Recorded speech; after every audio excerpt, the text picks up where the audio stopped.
Episode 2 की शुरुआत होती है कांग के एक स्कैरी नाइटमेयर से।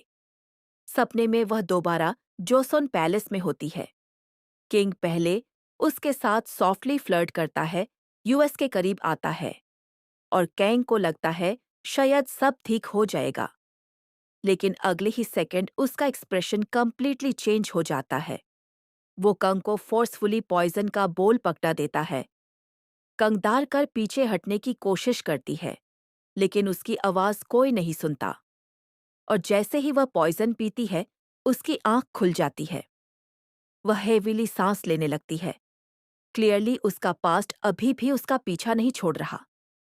प्रेजेंट में कांग से गे को समझाने की ट्राई करती है कि उसके पास एक स्पेशल इंस्टिंक्ट है।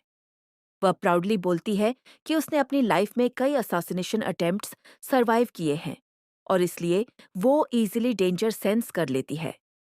फिर वो फुल कॉन्फिडेंस के साथ सेगाय को बॉडीगार्ड बनने का ऑफर देती है। लेकिन सेगाय उसकी बातें सुन के बस इरिटेटेड हो जाता है। उसे लगता है कांग एक और वियर्ड प्रॉब्लम है जो उसकी लाइफ में आ गई है। वो डायरेक्टली उसे बाहर निकल देता है, पर सीक्रेटली सेगे उसकी टेंशन भी ले रहा होता है। इसलिए वह मिस्टर सोन को बोलता है कि कांग को सेफली घर ड्रॉप कर दे। और यहाँ एक फनी सीन होता है। कांग को लगता है कार हवा से भी फास्ट चल रही है, जबकि स्पीड सिर्फ 20 किलोमीटर प्रति घंटा होती है। वो सीट पकड़कर पैनिक करने लगती है और मिस्टर सन सीक्रेटली हंसी कंट्रोल करता रहता है। इस ड्रामा के बेस्ट मोमेंट्स वही हैं जब कंग मॉडर्न वर्ल्ड की चीजों पर ओवर रिएक्ट करती है। दूसरी तरफ से गे के ग्रैंडफादर डालसू फैमिली डिनर अरेंज करते हैं। बाहर से पूरी फैमिली क्लासी और सोफिस्टिकेटेड लगती है, लेकिन अंदर ही अंदर हर कोई एक दूसरे को जज कर रहा होता है। मुंदो स्पेशली बहुत डेंजरस टाइप का इंसान लगता है। वो फेक स्माइल करता है, पोलाइटली बात करता है, लेकिन उसकी आंखों में कुछ अजीब सा हिडन मोटिव फील होता है। उसने दलसू को किडनी डोनेट की थी, इसलिए ग्रैंडफादर उस पर बहुत ट्रस्ट करते हैं। सेगे हमेशा की तरह लेट आता है क्योंकि उसे फैमिली की फेक पोलाइटनेस बिल्कुल पसंद नहीं होती। डिनर के दौरान उसे पता चलता है कि प्रोटेस्टर्स एक्चुअली अनपेड सैलरी को लेकर एंग्री थे, लेकिन मिस्टर सन ऑलरेडी उनकी पेमेंट क्लियर कर चुका था। मतलब किसी ने इंटेंशनली प्रोटेस्टर को सेगे पर अटैक करने भेजा था और यह बात सेगे को काफी सस्पिशियस लगती है। उससे लगने लगता है कि कोई सीक्रेटली उसके अगेंस्ट गेम खेल रहा है। इसी वजह से वो मिस्टर सन को कंग के बारे में इन्वेस्टिगेट करने बोलता है, क्योंकि उसे लगता है कि कांग का बार बार उसकी लाइफ में आना कोइंसिडेंस नहीं हो सकता। लेकिन इन्वेस्टिगेशन में कुछ शॉकिंग नहीं मिलता। सियोरी एक नॉर्मल स्ट्रगलिंग एक्ट्रेस होती है, ना कोई क्रिमिनल बैकग्राउंड, ना कोई सीक्रेट कनेक्शन। ये देखकर सेगे और कंफ्यूज हो जाता है। इधर कंग सेओरी के घर पहुंचती है, जहां ग्रैंडमा नाम ओकसन उसका वेट कर रही होती हैं। ग्रैंडमा उसके लिए सिंपल होममेड फूड बनाती हैं और प्यार से उसका ख्याल रखती हैं। कंग को टेस्ट ज्यादा पसंद नहीं आता, लेकिन फिर भी वो रिस्पेक्ट से सब खा लेती है। उसे इमोशनल फील होता है क्योंकि पैलेस में उसे कभी जेन्युइन केयर नहीं मिली थी और यहाँ एक पुअर ओल्ड वुमन उसके लिए अपनी सेविंग्स तक स्पेंड कर रही होती है।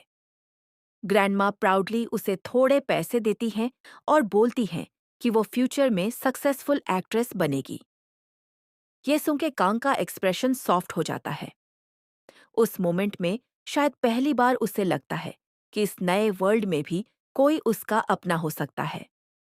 फिर हमें सियोरी की असली लाइफ दिखाई जाती है। Tiny apartment, paper thin walls, almost no money और स्ट्रगल से भरी boring life. Neighbour Baek Gwangnam noise को लेकर कंप्लेन करने आता है, लेकिन इस बार सेओरी वाली शाय पर्सनैलिटी नहीं होती, अब कंग होती है। वो उसको इतना सुनाती है कि बाकी नेबर्स सीक्रेटली एंजॉय करने लगते हैं और ऑनेस्टली कंग का सैवेज एटीट्यूड देखकर मजा आ जाता है। फ्लैशबैक में हमें पास्ट का एक पेनफुल मोमेंट दिखाया जाता है, जब कंग पैलेस मेड बनी थी तब दूसरी मेड्स उसे बहुत बुली करती थी।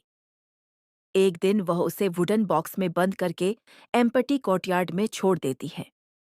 छोटी सी कांग हेल्प के लिए चिल्लाती रहती है, लेकिन कोई उसे बचाने नहीं आता। इसी वक्त प्रेजेंट में सेगे एक स्ट्रेंज ड्रीम देखता है। उसे सपने में एक ओल्ड जोसन कोर्टयार्ड दिखता है और किसी औरत की हेल्प की आवाज सुनाई देती है। ये क्लियरली हिंट देता है कि सेगे और कांग का कनेक्शन सिर्फ प्रेजेंट का नहीं है। शायद उनकी सोल्स पहले भी मिल चुकी हैं। बैक टू प्रेजेंट, कंग सेओरी की डायरी पढ़ती है और उसे पता चलता है कि सेओरी कितनी सड लाइफ जी रही थी। वो एक फॉर्मर चाइल्ड स्टार थी जो धीरे धीरे इंडस्ट्री में इग्नोर होने लगी। लोग उसका फायदा उठाते थे और वो कभी किसी को माना नहीं कर पाती थी। फिर भी वो ग्रैंडमा के लिए स्ट्रगल करती रही। ये सब जानने के बाद कंग डिसाइड करती है कि वो सिर्फ अपने लिए नहीं बल्कि सेओरी के लिए भी बेटर लाइफ जीगी। और फिर स्टार्ट होता है कंग का मॉडर्न वर्ल्ड सर्वाइवल आर्क। कभी वो बिल्डिंग के परवर्ट को पकड़ लेती है, कभी ग्वांगनम को फूड चुराने पर पब्लिक में एम्बेरस कर देती है, और कभी यूट्यूब वीडियोस देख देख कर कोरिया की हिस्ट्री स्पीड में सीखने लगती है। ऑनेस्टली ये सीन्स काफी फनी और होलसम फील देते हैं। उधर मुंदो सीक्रेटली अपना डेंजरस गेम खेल रहा होता है। वह डॉक्टर जोंग ह्योन के क्लिनिक में एक प्लांट गिफ्ट करता है जिसमें हिडन लिसनिंग बग होता है। उसके थ्रू वो सीएगे की प्राइवेट बातें सुनता रहता है। डॉक्टर मजाक में बोलता है कि यूनिवर्स शायद सेगे को प्यार ढूंढने का साइन दे रहा है, लेकिन सेगे उस बात पर हंस देता है। पर मुंदो को लगने लगता है कि सियोरी शायद सेगे की वीकनेस बन सकती है, और ये लाइन डेफिनेटली फ्यूचर ट्रबल का हिंट लगती है। इधर कंग के पास पैसे खत्म हो जाते हैं। वो दोबरा सेगे से जॉब मांगने जाती है, लेकिन वो फिर उसे इग्नोर कर देता है। मजबूरन कंग फॉर्च्यून टेलर से पैसे बोरो करती है और साथ में सेगे को सेल्फिश भी बोलती रहती है। मीनवाइल एक अब्यूसिव ड्रामा डायरेक्टर एक्सपोज हो जाता है। उसका असिस्टेंट सीक्रेटली कंग के क्लिप्स लीक कर देता है ताकि लोग स्टैंड-इन्स की स्ट्रगल्स देख सकें। और देखते ही देखते कंग इंटरनेट सेंसेशन बन जाती है। उसकी क्लिप्स वायरल होने लगती हैं। लोग उसकी ब्यूटी, कॉन्फिडेंस और यूनिक ऑरा को पसंद करने लगते हैं। इवन बीओजी भी उसे डायनेस्टी का फेस बनाना चाहता है, लेकिन सेगे अभी भी स्टबर्न बना रहता है। कंग बोरोड पैसे स्वीट्स पर उड़ा देती है और पार्ट टाइम जॉब्स ट्राई करती है, लेकिन मॉडर्न स्किल्स की कमी और उसका फायरी एटीट्यूड हर जगह केओस क्रिएट कर देता है। 2 वीक्स बाद भी कंग ट्रेंडिंग होती है। अब फाइनली सेगे डिसाइड करता है कि कंपटीशन से पहले उसे हायर कर लेना चाहिए। वो मिस्टर सॉन को कांग को ढूंढने भेजता है, लेकिन Kang live shopping modelling gigs कर रही होती है और सरप्राइजिंगली हर प्रोडक्ट इंस्टेंटली सेल आउट कर देती है। उसका royal way of speaking audience को अट्रैक्ट करता है, लेकिन सब कुछ ताब खराब हो जाता है जब उससे एक टॉनिक प्रमोट करने को दिया जाता है। जैसे ही वो बोल देखती है, उससे पॉइजन वाला ट्रॉमेटिक मोमेंट याद आ जाता है। उसका पीटीएसडी ट्रिगर हो जाता है।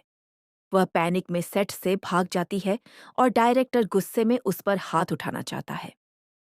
तभी से ये हीरो की तरह एंट्री लेता है और उसे बचा लेता है। सडनली उसका बिहेवियर सॉफ्ट हो जाता है और कांग कंफ्यूज रह जाती है। लेकिन उसी वक्त मुंदो वहां आ जाता है और मुंदो को देखते ही कांग का चेहरा सेफ्ट बैठ जाता है, क्योंकि मुंदो बिल्कुल उस किंग जैसा दिखता है जिसने उसकी डेथ ऑर्डर की थी। कंग इंस्टेंटली डर जाती है और सोचती है कि वो उसके लिए ही आया है। वो बिना सोचे सेगे को टाइटली हुक कर लेती है और उससे अपना शील्ड बनने को बोलती है।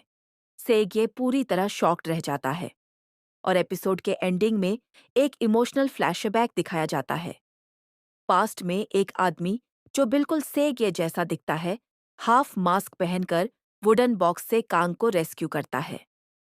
मतलब उन दोनों का रिश्ता शायद सदियों पुराना है और लगता है इस बार डेस्टिनी उन दोनों को दोबारा मिला रही है। अगर आपको ये रिकैप पसंद आया हो, तो वीडियो को लाइक करना, कमेंट में अपना फेवरेट सीन बताना और चैनल को सब्सक्राइब जरूर कर लेना। बेल आइकन भी प्रेस कर देना ताकि नए के ड्रामा रिकैप्स सबसे पहले आप तक पहुंच सके। Thanks for watching.